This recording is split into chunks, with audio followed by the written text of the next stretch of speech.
Question number 5 जो है a kite is flying at a height of 60 metre above the ground. एक wire है sorry string है जिससे वो अटैच है टेम्परेरी करके ग्राउंड से और एंगल कर रही है वो ग्राउंड से 60 डिग्री की।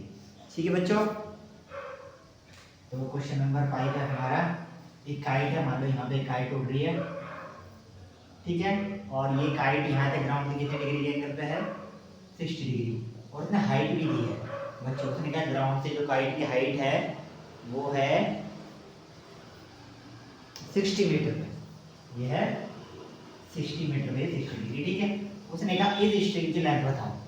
यानी कि ये क्या होता है हाइपोटेन्यूज, ये हमें निकालनी है, परपेंडिकुलर उसने दे दिया, देखने हमें जरूरत नहीं है, तो ये लेंगे हम और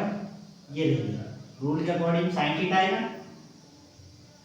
साइन थीटा बराबर perpendicular upon hypotenuse sine 60 degree, perpendicular की वैल्यू 60, हाइपोटेन्यूज हमें निकालना है, sin 60 is equals to √3/2 is equals to 60 upon h, h is equals to 120 upon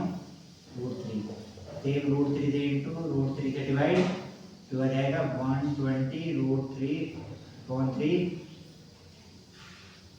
√3 metre, या फिर हाइपोटेन्यूज या फिर लेंथ ऑफ स्ट्रिंग। ठीक है बच्चों, उसके बाद नेक्स्ट क्वेश्चन है हमारा 1.5 metre tall boy is standing at the some distance from 30 metre tall building. ठीक है, एक क्वेश्चन नंबर 2, एक 30 मीटर की टॉल बिल्डिंग है, ठीक है, 30 मीटर की टॉल बिल्डिंग है। एक लोडिंग करते बंद हो गई थी तो मैंने ये कर दिए थे, मुझे पता नहीं चला, दोबारा करते हैं। देखो हमारा पहला क्वेश्चन था क्वेश्चन नंबर 5, जिसमें उसने हमें दिया था एक हाई टावर है जिसकी हाइट 60 मीटर है, सॉरी ये काइट उड़ाई जा रही है जो कितनी मीटर हाइट पे है 60 मीटर पे। उस काइट को एक डोर से पकड़ा हुआ है स्ट्रिंग से, स्ट्रिंग को टाइट कर रखा है, हमें निकालना है डिस्टेंस ऑफ द स्ट्रिंग। हमें क्या पता है ये परपेंडिकुलर होता है, ये हाइपोटेन्यूज थी, हमें हाइपोटेन्यूज, हमने फॉर्मूला निकाला sin थीटा बराबर परपेंडिकुलर अपॉन हाइपोटेन्यूज, ठीक है। sin 60 डिग्री, ये एंगल 60 है, वैल्यू डाली h,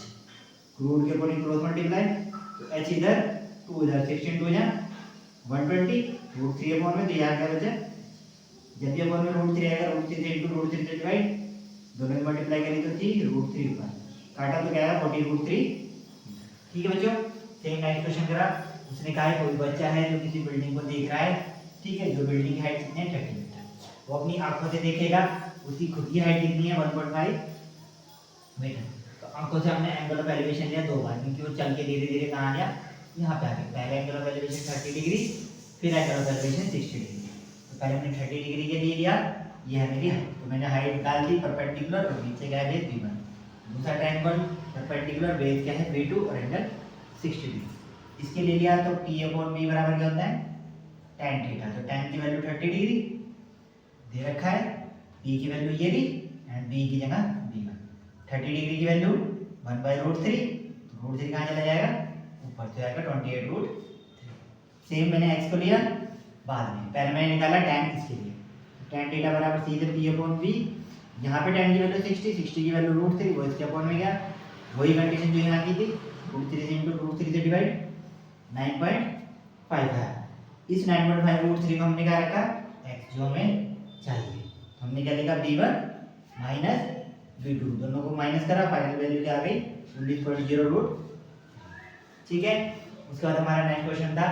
एक 20 मीटर हाई बिल्डिंग है, उसके ऊपर एक ट्रांसमिशन टावर खड़ा है जिसकी हाइट कितनी है x।